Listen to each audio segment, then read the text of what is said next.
میرے پاس کئی ایسے کیسز آئے جس میں نے لوگوں کو ٹوٹتے بکھرتے اور بزدل ہوتے دیکھا، مگر یہ لڑکی، اس کا کیس سب سے مختلف تھا۔ وہ اس کمرے میں خاموشی سے بیٹھی تھی، جیسے کسی طوفان کے گزر جانے کے بعد سمندر پرسکون چھا گیا ہو۔ اس کی آنکھوں میں نہ کوئی خوف تھا، نہ کوئی پشیمانی، صرف ایک گہرا سناٹا تھا۔ تمہارا نام کیا ہے؟ میں نے میز پہ ہاتھ مارتے ہوئے پوچھا۔ کوئی جواب نہیں۔ اس کی نظریں سیدھی دیوار پہ تھی۔ میں تم سے بات کر رہا ہوں۔ تمہارا نام کیا ہے؟ میں نے ذرا اونچی آواز میں دہرایا۔ اس نے کوئی حرکت نہیں کی، جیسے میں وہاں تھا ہی نہیں۔ مجھے ایک لمحے کے لیے لگا کہ شاید یہ بحری ہے۔ دیکھو، میں جانتا ہوں کہ تم نے کیا کیا ہے۔ تم نے اپنی ماں کو بے دردی سے مار دیا، اپنی سگی ماں کو۔ میں نے اپنی آواز میں سختی لاتے ہوئے کہا۔ تمہیں اس بات کا اندازہ ہے کہ یہ کتنا سنگین جرم ہے؟ اس کی خاموشی مجھے غصہ دلانے لگی تھی۔ وہ نوجوان خوبصورت لڑکی تھی جس کی عمر بمشکل 17 سال تھی۔ عام طور پر لوگ خوف، ندامت یا غصے کا اظہار کرتے ہیں، لیکن یہ لڑکی پتھر کی مورتی کی طرح بیٹھی تھی۔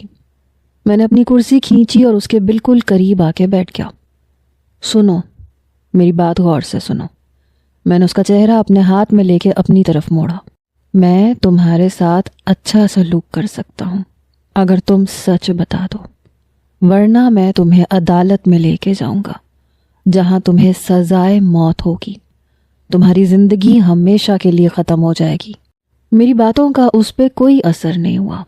اس نے میری آنکھوں میں دیکھا اور میں نے اس کی آنکھوں میں ایک ایسی گہری اداسی دیکھی جو میں نے پہلے کبھی نہیں دیکھی تھی۔ تم مجھے سچ کیوں نہیں بتاتی؟ میں نے اس سے پوچھا۔ تمہیں یہ کرنے کی کیا ضرورت تھی؟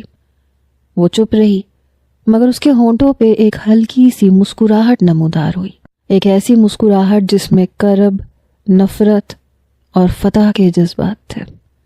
اس نے کہا، اس نے مجھے کبھی بتایا نہیں کہ میں زندہ کیوں ہوں، تو میں اسے کیوں بتاتی کہ وہ کیوں مری؟ مجھے یہ سن کے لگا مجھے اس کی ذہنی حالت پہ شبہ ہونے لگا۔ میں نے اس کو دھمکی دی کہ اگر تم نے مجھے سچ نہ بتایا تو میں تمہیں ایک ایسے قید خانے میں ڈال دوں گا جس سے نکلنا تمہارے لیے مشکل ہی نہیں، ناممکن ہو جائے گا۔ وہ ایک چھوٹا سا تاریک کمرہ ہوگا جس میں تمہارے کھڑے ہونے کی بھی جگہ نہیں ہوگی۔ تمہیں اپنی پوری زندگی وہاں پہ گزارنی ہوگی۔ نہ تم کبھی سورج دیکھ پاؤ گی، نہ کبھی کسی آدمی کی آواز سن پاؤ گی۔ تم بار بار اپنی ہی سانسوں کی آواز سن کے پاگل ہو جاؤ گی۔ یہ سن کر وہ اپنی گردن پیچھے کی طرف گرا کر عجیب سے انداز میں ہنسنے لگی۔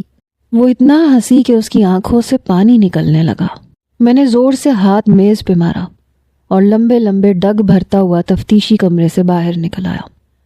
صاحب جی، کیا ہوا؟ کیا اس نے کچھ بتایا نہیں؟ وہ اس طرح سے نہیں بتائے گی۔ اب مجھے دوسرا طریقہ استعمال کرنا ہوگا۔ میرے پاس اس طرح کا کیس پہلے بھی کبھی نہیں آیا تھا۔ وہ لڑکی واقعی بہت مشکل ثابت ہو رہی تھی۔ تم لوگوں نے آس پاس پتہ کروایا ہے؟ جی صاحب جی، ہم نے ساری معلومات نکلوا لی ہیں۔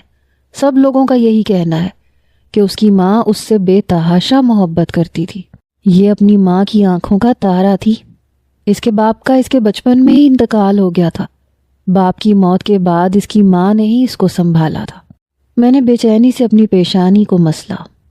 ایسا تو ممکن ہی نہیں ہو سکتا کہ اس کی ماں اس سے محبت کرے اور بدلے میں یہ اپنی ماں کو بے دردی سے مار دے۔ یا تو یہ نفسیاتی عورت ہے یا پھر معاملہ کچھ اور ہے۔ جب تک یہ بیان نہیں دیتی تب تک ہم کسی نتیجے پہ نہیں پہنچ سکتے۔ فائنل کنکلوژن کے لیے ہمیں اس کی زبان کھلوانی ہوگی۔ صاحب جی، اگر آپ مجھے اجازت دیں تو میں اپنا طریقہ استعمال کرتی ہوں۔ کانسٹیبل نے پراسرار انداز میں میری آنکھوں میں دیکھتے ہوئے کہا تھا۔ میرے ماتھے پہ بل پڑ گئے۔ اگر تم نے اس عورت کو ہاتھ بھی لگایا تو میں تمہیں نوکری سے فارغ کروا دوں گا۔ خبردار جو تم نے اس لڑکی کو چھونے کی بھی کوشش کی، ورنہ مجھ سے برا کوئی بھی نہیں ہوگا۔ میں جانتا تھا کہ وہ ریمانڈ کی بات کر رہا ہے۔ یہ سن کر اس کے چہرے کے تاثرات ایک دم ہی بدل گئے۔ شاید اسے اندازہ نہیں تھا کہ میں اسے منع کر دوں گا۔ وہ خاموشی سے سائیڈ پہ جا کے کھڑا ہو گیا، جبکہ میں لمبے لمبے ڈگ بھرتا ہوا پولیس اسٹیشن سے باہر نکل گیا۔ میں نے اپنے آپ کو پرسکون کرنے کی کوشش کی، لیکن دل کا بوجھ تھا کہ بڑھتا ہی جا رہا تھا۔ ایک نظر پلٹ کے میں نے پولیس اسٹیشن کو دیکھا۔ میں نے غصے سے اپنی مٹھیاں بھینچ لیں۔ میں دوبارہ سے اسی علاقے میں آ گیا جہاں پہ یہ کارروائی ہوئی تھی۔ اس لڑکی کا گھر بہت خوبصورت تھا اور ویل فرنشڈ تھا۔ وہاں پہ ضرورت کی تمام چیزیں موجود تھیں۔ میں نے ابھی تک کسی کو بھی اس گھر کی چیکنگ کرنے کی اجازت نہیں دی تھی۔ میں چھوٹے چھوٹے قدم اٹھاتا ہوا اس لڑکی کے کمرے کے اندر داخل ہوا، جہاں پہ ڈھیر ساری گڑیاں پڑی ہوئی تھیں۔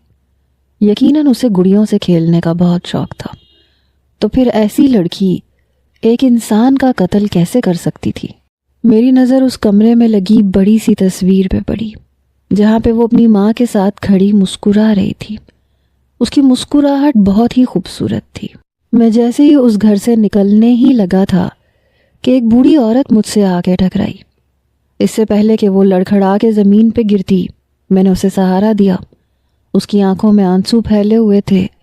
وہ مجھے کوئی نفسیاتی پاگل عورت معلوم ہو رہی تھی۔ اس کے بال بکھرے ہوئے تھے اور وہ زور زور سے اپنا سر نفی میں ہلا رہی تھی۔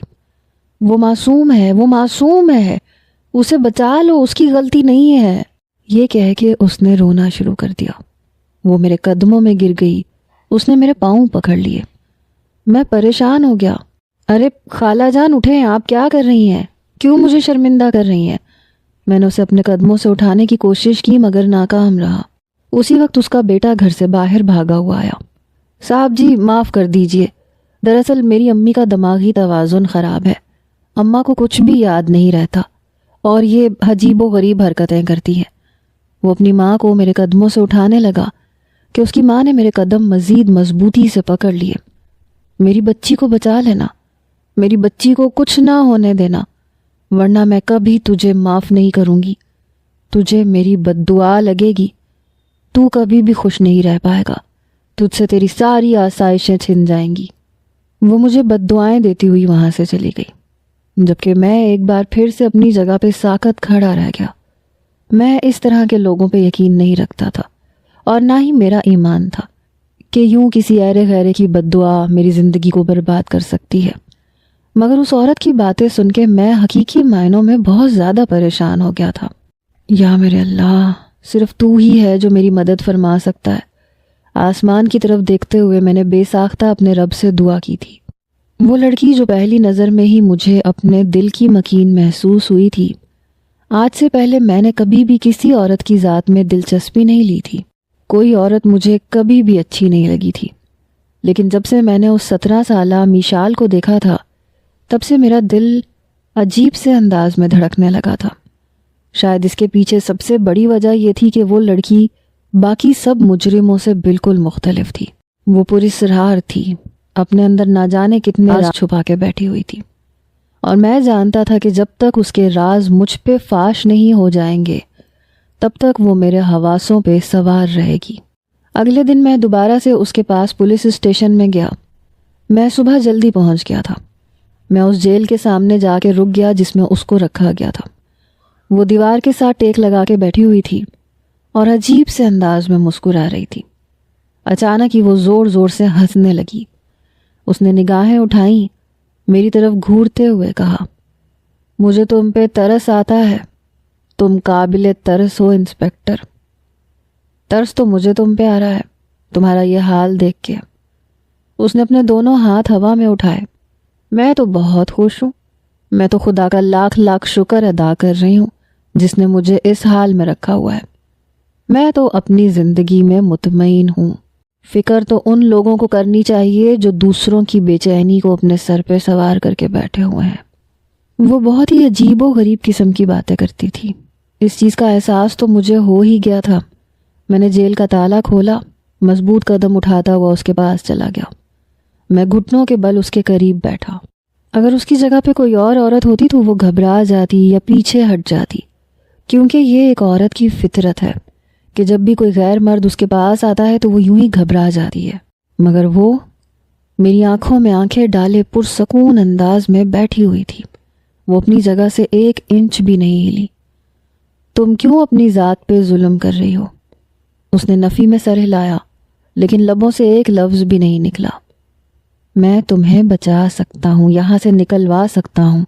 تم صرف اور صرف ایک بار اس بات کا اعتراف کر لو کہ تم نے اپنی ماں کو جان سے نہیں مارا۔ وہ پھیکے سے انداز میں مسکرا دی اور پھر نفی میں سر ہلانے لگی۔ تم نے اپنی ماں کو جان سے مارا ہے؟ میں نے یہ سوال کیا تو وہ خالی خالی نظروں سے مجھے گھورنے لگی۔ نہ تو وہ اعتراف کر رہی تھی، نہ ہی ٹھیک طرح سے انکار کر رہی تھی۔ نہ جانے اس کے دل میں کیا چل رہا تھا۔ میں وہاں سے جانے ہی لگا تھا کہ اس نے میرے پاؤں کو پکڑ لیا اور امید بھری نظروں سے میری آنکھوں میں دیکھنے لگی۔ جب تک تم اپنے منہ سے کچھ نہیں نکالو گی تب تک میں تمہاری کوئی بھی مدد نہیں کر سکتا۔ اگر تم چاہتی ہو کہ میں تمہارے کام آؤں تو اس کے لیے تمہیں مجھے سب کچھ سچ سچ بتانا ہوگا۔ مجھے تھوڑا سا وقت چاہیے۔ اس کی نرم آواز جیل کی خاموشی میں گونجی۔ کتنا وقت چاہیے تمہیں؟ صرف 3 ہفتے۔ تمہیں لگتا ہے 3 ہفتے عدالت انتظار کرے گی؟ تمہارے خلاف گواہیاں دینے کے لیے پورا محلہ اکٹھا ہو گیا ہے۔ محلے کے ایک شخص نے تمہیں بے دردی سے اپنی ماں کو مارتے ہوئے دیکھا ہے، لیکن جب تک میں اعتراف نہیں کروں گی تب تک کچھ بھی نہیں ہو سکتا۔ اور ویسے بھی آپ تو پولیس والے ہیں، آپ کے ہاتھ میں سب کچھ ہے۔ میں کیوں اس عورت کی مدد کرنا چاہتا تھا؟ میں کیوں اسے یہاں سے نکلوانا چاہتا تھا؟ اب اس طرح کے سوال میرے ذہن کو پریشان کرنے لگے تھے۔ کیا مجھے اس مجرم سے محبت ہو گئی تھی؟ نہیں، ایسا تو نہیں ہو سکتا۔ میں ایک میچیور 26 سال کا آدمی تھا جو اس طرح کی خرافات پہ یقین نہیں رکھتا تھا۔ پہلی نظر کی محبت کو میں سب سے بڑی بے وقوفی تصور کرتا تھا، مگر اب میں خود ہی اس کے سامنے گھٹنے ٹیکنے پہ مجبور ہو گیا تھا۔ میرا دل کر رہا تھا اپنے بال زور زور سے کھینچنا شروع کر دوں۔ میری فیملی میں صرف میری دادی جان ہی تھی۔ میرے اماں ابا کا میرے بچپن میں ہی انتقال ہو گیا تھا۔ میں نے اپنی ماں سے دوری کا درد سہا تھا، اور یہ درد ایسا ہے جس کا کوئی مداوع نہیں ہے۔ اگر میرے بس میں ہوتا تو ماں کی جگہ میں خود اس دنیا سے چلا جاتا۔ میں اس حد تک اپنی ماں سے محبت کرتا تھا، اور اب جب میں یہ دیکھ رہا تھا کہ اس نے اپنی ماں کو جان سے مار دیا تو میرے لیے یقین کرنا ہی مشکل ہی نہیں، ناممکن تھا۔ میں آفس میں بیٹھا اسی بارے میں سوچ رہا تھا کہ میرا دوست میرے آفس کے اندر داخل ہوا۔ وہ لڑکی کہاں پہ ہے؟ وہ کیس میرے حوالے کر دو، میں ابھی اس کا دماغ ٹھکانے لگاتا ہوں۔ نہیں، وہ لڑکی میں کسی کے حوالے نہیں کروں گا۔ میں نے یہ کیس اپنے ہاتھ میں لیا ہے، اور اب میں اس کو جب تک نہیں حل کر لیتا تب تک میں چین سے نہیں بیٹھوں گا۔ مجھے تو ایسا لگ رہا ہے کہ تم اس لڑکی کو بچانا چاہتے ہو، ورنہ 3 دنوں سے کون ایک لڑکی کو اپنے پاس رکھتا ہے؟ تم نے تو ابھی تک اسے عدالت میں بھی پیش نہیں کیا، تم نے تو ابھی تک رپورٹ بھی آگے سینڈ نہیں کی۔ تم آخر کرنا کیا چاہتے ہو؟ تم اپنے کام سے کام رکھو، یہ تمہارے لیے بہتر رہے گا۔ اور اس لڑکی کا جہاں تک سوال ہے تو مجھے وہ ذہنی طور پہ مفلوج لگ رہی ہے۔ اس کی ذہنی حالت مجھے ٹھیک نہیں لگ رہی۔ میں کل ہی اسے ہسپتال لے کے جاؤں گا اور اس کے ٹیسٹ کرواؤں گا۔ اگر وہ ذہنی طور پہ معذور ہوگی تو پھر اسے عدالت میں پیش نہیں کیا جائے گا۔ وہ پرسکون انداز میں بازو لپیٹ کے مجھے دیکھنے لگا۔ مجھے میرے تمام سوالات کا جواب مل گیا ہے۔ حقیقت تو یہ ہے کہ تم اس لڑکی پہ دل ہار بیٹھے ہو۔ وہ میرا بچپن کا دوست تھا، میری رگ رگ سے واقف تھا۔ میرے ہر عمل سے اسے اندازہ ہو جاتا تھا کہ میرے دل میں کیا چل رہا ہے۔ میں نے اس سے بے ساختہ نگاہیں چرائیں۔ وہ وہاں سے جا چکا تھا، اور پھر میں نے وہی کیا جو مجھے کرنا چاہیے تھا۔ میں نے اس کی فیک رپورٹس بنوائیں، اسے ذہنی طور پر ڈسٹرب قرار دیا اور اسے کچھ دنوں کے لیے کسٹڈی سے نکال دیا۔ اسے تقریباً 3 ہفتوں کا ریلیف ملا تھا، اور اس دوران میں نے ہی اس کا خیال رکھنے کا فیصلہ کیا تھا۔ میں نہیں جانتا تھا کہ میں یہ سب کیوں کر رہا ہوں، مگر مجھے اتنا معلوم تھا کہ یہ سب کر کے میرے دل کو چین مل رہا ہے۔ وہ لڑکی اس وقت میرے پہلو میں بیٹھی ہوئی تھی۔ میں اسے لے کر اپنی حویلی جا رہا تھا۔ میں ایک بہت بڑے جاگیردار کا بیٹا تھا۔ میں بھی ایک جاگیردار تھا۔ ہماری بڑے پیمانے پہ زمینیں تھیں، مگر اس کے باوجود بھی میں نے پولیس میں آنے کا فیصلہ کیا تھا، کیونکہ یہ میرا شوق تھا۔ کیا تمہیں بھوک لگی ہے؟ میں نے اس سے سوال کیا تو وہ خالی خالی نظروں سے میرے چہرے کی طرف دیکھنے لگی۔ بدلے میں کیا مجھے میری ماں چپ کر جاؤ، مجھ سے فضول باتیں نہ کرو، میں نے اسے ڈانٹ کے خاموش کروا دیا۔ آپ مجھ سے ڈر رہے ہیں، اس کے باوجود بھی مجھے آپ اپنے ساتھ لے کے جا رہے ہیں۔ یہ بھی تو ہو سکتا ہے کہ جس طرح سے میں نے اپنی ماں کو… وہ بات کرتے کرتے خاموش ہو گئی۔ میں آپ کو بھی مار سکتی ہوں۔ فکر مت کرو، میرے پاس کوئی ریکارڈنگ ڈیوائس نہیں ہے۔ اگر تم مجھے سچ بتاؤ گی تو یہ ہم دونوں میں محفوظ رہے گا اور بات یہیں پہ ختم ہو جائے گی۔ میں فی الحال ایک انسپیکٹر کے طور پہ نہیں بلکہ ایک دوست کے طور پہ تم سے مخاطب ہوں۔ لڑکا اور لڑکی کبھی بھی دوست نہیں ہو سکتے۔ اگر تم کہو تو میں تمہارے ساتھ پاکیزہ رشتہ بنانے کے لیے بھی تیار ہوں۔ یہ بات میں نے آہستہ آواز میں کہی تھی۔ وہ لڑکی اب بری طرح میرے حواسوں پہ سوار ہو چکی تھی۔ 1 سال پہلے، 1 سال پہلے میری اس سے ملاقات ہوئی تھی، ایک ہسپتال میں۔ وہ بہت پریشان تھی، تب بھی وہ اتنی ہی خوبصورت تھی۔ وہ کمرے سے باہر نکل رہی تھی کہ اچانک میری اس سے ٹکر ہو گئی۔ اس نے نارمل سے انداز میں مجھ سے معذرت کی اور پھر سے اپنے موبائل میں مصروف ہو گئی۔ آج کے دن کی طرح اس دن بھی میں اپنی جگہ ٹھٹک کے رک گیا تھا۔ وہ خوبصورت تھی، بہت